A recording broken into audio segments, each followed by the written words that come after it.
सध्या राज्यातील राजकीय वातावरण ढवळून निघालं असून दररोज नवनवे खुलासे आणि आरोप प्रत्यारोपांच्या फैरी झडत आहेत. यातच बुधवारी भाजप नेत्यांच्या शिष्टमंडळानं राज्यपाल भगतसिंग कोश्यारी यांची भेट घेतली.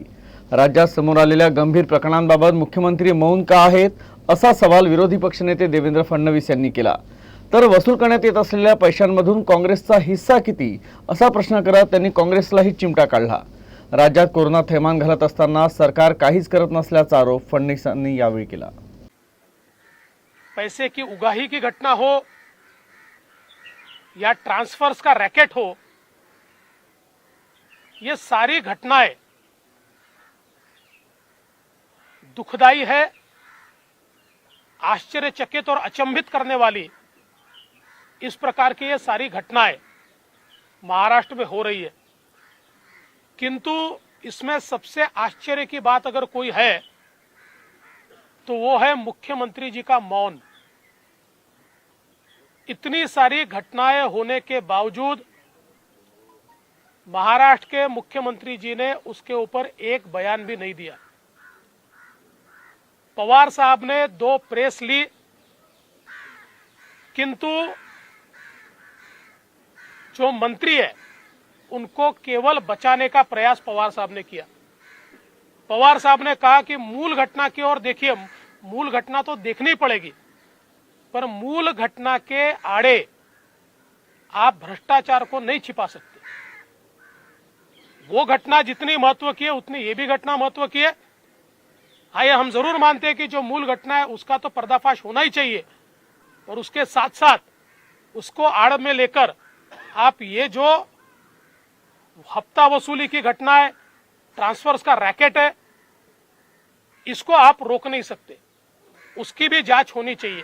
महावसूली सरकार में कांग्रेस पार्टी का क्या अस्तित्व है हमको तो समझ में नहीं आता, पर यह ध्यान में आता है कि शायद ये जो हफ्ता वसूली हो रही है इसमें बड़ा हिस्सा उनको भी शायद मिल रहा होगा, इसलिए वो मौन है, वो कुछ कह नहीं रही है। और इसलिए हम उनको भी पूछना चाहते हैं कि भाई आप भी बता दीजिए कि आपकी जितनी सत्ता में हिस्सेदारी क्या उतनी हफ्ते में हिस्सेदारी है।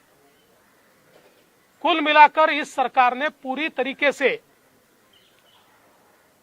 नैतिकता को छोड़ दिया है, लोकतंत्र को छोड़ दिया है, और ये सारी चीजें होते हुए कोरोना की ओर तो इस सरकार का ध्यान ही नहीं है।